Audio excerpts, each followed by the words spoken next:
तो आज पश्चिम बंगाल में पहले चरण के 152 विधानसभा सीटों पर वोटिंग हो रही है। पहले चरण में कुल 1478 उम्मीदवार अपना भाग्य आजमा रहे हैं। पहले चरण में 44,378 मतदान केंद्रों पर 3,60,00,000 वोटर मतदान कर रहे हैं। सुबह से ही मतदान केंद्रों पर वोटर्स की लंबी लाइनें दिख रही हैं।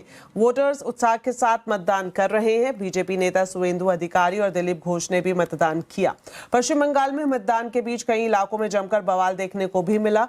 मुर्शिदाबाद में टीएमसी और आम जनता यूनियन पार्टी के हुमायूं कबीर के समर्थक आमने सामने आ गए। दोनों पक्षों के बीच झड़प इतनी बढ़ गई कि पथराव शुरू हो गया और हालात को काबू करने के लिए लाठी चार्ज करना पड़ा। वहीं कुमारगंज सीट पर भी तनाव देखने को मिला। यहां बीजेपी उम्मीदवार पर हमला होने की भी खबर सामने आई है, जिसके बाद इलाके में तनाव बढ़ गया। हालात बिगड़ते हुए देख सुरक्षा बलों को मोर्चा संभालना पड़ा। इसके अलावा आपको बता दें, कूच बिहार में भी झड़प की सूचना मिली है।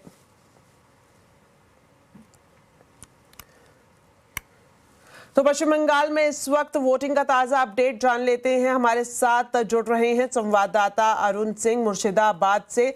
तो अरुण, सबसे पहले आपसे यही जानना चाहेंगे कि अभी वोटिंग परसेंटेज कितना है, और हम देख रहे हैं कि सुबह से ही अलग अलग इलाकों से झड़प को लेकर भी खबरें सामने आ रही है। पूरा अपडेट बताएं।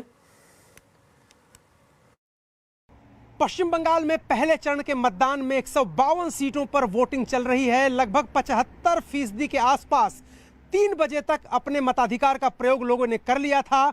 ये तय है कि इस बार मतदान का प्रतिशत पिछले चुनावों के सारे रिकॉर्ड ध्वस्त कर देगा।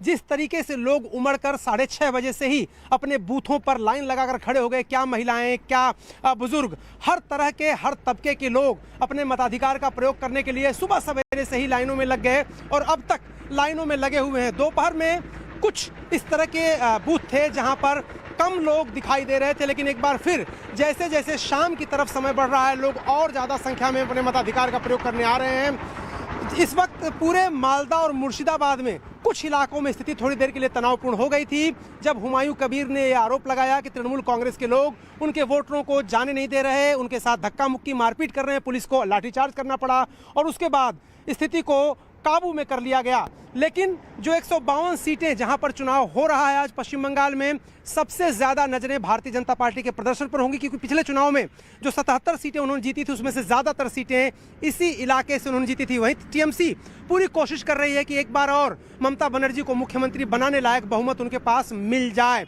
टीएमसी का यह दावा है कि एक बार फिर उसकी सरकार बनने वाली, जबकि भारतीय जनता पार्टी स्पष्ट रूप से कह रही है कि इस बार तृणमूल कांग्रेस का किला ढह जाएगा। क्या कुछ होगा वो तो 29 तारीख के मतदान के बाद ईवीएम में कैद हो जाएगा और 4 मई को फैसला होगा। लेकिन जिस तरह से पश्चिम बंगाल में लगातार जबरदस्त तरीके से वोटिंग हो रही है, हर पॉलिटिकल पार्टी अपने अपने हिसाब से, कोई कह रहा है सरकार बदलने के लिए एग्रेसिव वोटिंग हो रही है, कोई कह रहा है सरकार को बनाए रखने के लिए एग्रेसिव वोटिंग हो रही है। इस बीच एक बात यह भी है कि एसआईआर के बाद ज़्यादातर लोग अपने मताधिकार का प्रयोग करना चाहते हैं, क्योंकि कई तबकों में इस बात का डर है कि अगर वो अपना वोट नहीं डालते तो शायद अगली बार उनका नाम मतदाता सूची में हो ही ना। तो 3 बजे तक लगभग 75% वोट डाले जा चुके हैं और ये अब तक की सबसे बड़ी खबर चुनाव को लेकर पश्चिम बंगाल की है। चलिए, बहुत बहुत शुक्रिया अरुण इस पूरी जानकारी के लिए।